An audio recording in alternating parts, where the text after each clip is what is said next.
जय मसीह की मेरे प्यारे भाइयों बहनों। आज ऐसे हम दौर में गुजर रहे हैं जहाँ पे हर कोई अपने आप को असुरक्षित महसूस करता है। We really feel that we are not safe in this world और in certain ways, so many ways, है ना। बहुत सारे तरीके ऐसे हैं जब हम उनको सोचते हैं तो हमें लगता है कि हम एक सुरक्षित संसार में आज नहीं रह रहे हैं। लेकिन परमेश्वर का वचन भजन संहिता 91 में हमें सुरक्षा का, है ना, एक प्रॉमिस करता है। वचन कहता है कि प्रभु यीशु मसीह जब हमारे जीवन में होते हैं तो हम किस प्रकार से हर बातों से, हर बुराइयों से सुरक्षित पाए जाते हैं। परमेश्वर हमें स्पिरिचुअली, फिजिकली, फाइनेंशियली, मटेरियली हर रीति से सुरक्षित रखता है और हमें अपनी आशीषों से भरता है ना। तो हम साम्स 91 पढ़ेंगे।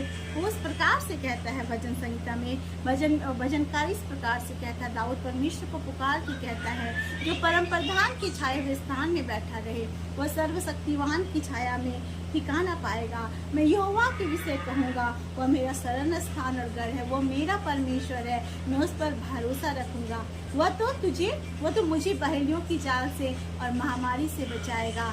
वह तुझे अपने पंखों की आड़ में ले लेगा और तू उसके पैरों के नीचे शरण पाएगा। उसकी सच्चाई तेरे लिए ढाल और झिलम ठहरेगी। तू ना रात के भय से डरेगा और ना उस तीर से जो दिन को उड़ता है, ना उस मरी से जो अंधेरे में फैलती है और ना उस महारोग से जो दिन दोपहरी में उजाड़ता है। तेरे निकट 1000 और तेरी दाहिनी ओर 10,000 गिरेंगे, परंतु वह तेरे पास ना आएगा।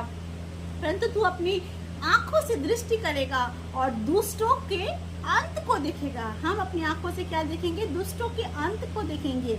कि हे प्रभु, वचन कहता, भजनकार इस प्रकार से कहता है, हे यहोवा, तू मेरा शरण स्थान ठहरा है। तूने जो परम प्रधान को अपना धाम मान लिया है, इसलिए कोई विपत्ति, है ना, क्योंकि हमने परमेश्वर को, परम प्रधान को अपना धाम मान लिया है, रेफ्यूज मान लिया, उस पर भरोसा किया है, इसलिए कोई विपत्ति तुझ पर ना पड़ेगी, ना कोई दुख तेरे डेरे के निकट आएगा, क्योंकि वह अपने दूतों को तेरे निमित्त आज्ञा देगा कि जहाँ कहीं तू जाए वो तेरी रक्षा करे। वो तुझको हाथों हाथ उठा लेंगे कि ऐसा ना हो कि तेरे पाँव को पत्थर से ठेस लगे।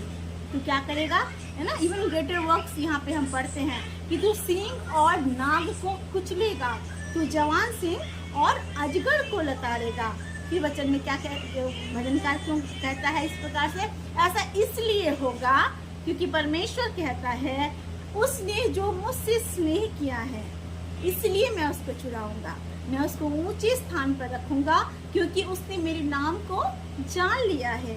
जब वो मुझको पुकारे तब मैं उसकी सुनूंगा और संकट में मैं उसके संग रहूंगा। मैं उसको बचाकर उसकी महिमा बढ़ाऊंगा, मैं उसको दीर्घायु से तृप्त करूंगा और क्या करूंगा, मैं उसे अपने किए हुए उद्धार का दर्शन दिखाऊंगा। इसका मतलब जो हम परमेश्वर को प्यार करते हैं, उस पर हम भरोसा रखते हैं, उसको अपना शरण स्थान मानते हैं, उसके नाम को जो हम जान लेते हैं, तो हमारा जीवन बदल जाता है। चाहे परिस्थितियाँ कैसी भी क्यों ना हो, परमेश्वर हमें हर परिस्थितियों से निखार कर हर एक सुरक्षा प्रदान करता है। चाहे वो हमारे हेल्थ की सुरक्षा हो, दुष्टों से सुरक्षा हो, या किसी भी बात की से लेके हम परेशान हैं और हमें सुरक्षा चाहिए होता है, सुरक्षा देता है। और इस इविल वर्ल्ड में, ये दुष्टता के संसार में परमेश्वर हमें अपनी आशीषों से भरकर एक ऐसा जीवन देता है जहाँ पे हम कहते हैं कि हाँ, प्रभु यीशु मसीह मेरे साथ है, वो मेरा चरवाहा है, वो मेरी सुरक्षा है। इसलिए आज हमें किसी बात को लेकर डरने की जरूरत नहीं है। रियली साम्स 27 का 1 वचन इस प्रकार से कहता है, यहोवा परमेश्वर मेरी ज्योति और मेरा उद्धार है, मैं किससे डरूं। तो हम भी कह सकते हैं भजनकार दाऊद के समान, हमें किसी से डरने की जरूरत नहीं, because our God is our protector, he is our refuge, he is our protection. और हमें नहीं डरना किसी बातों से, क्योंकि वो हमें आगे लेके चलता है, हमारे जीवन को अपनी आशीषों से भरता है। जय मसीह की। परमेश्वर इस वचन के द्वारा आप सभी को आशीष दे। जय मसीह की।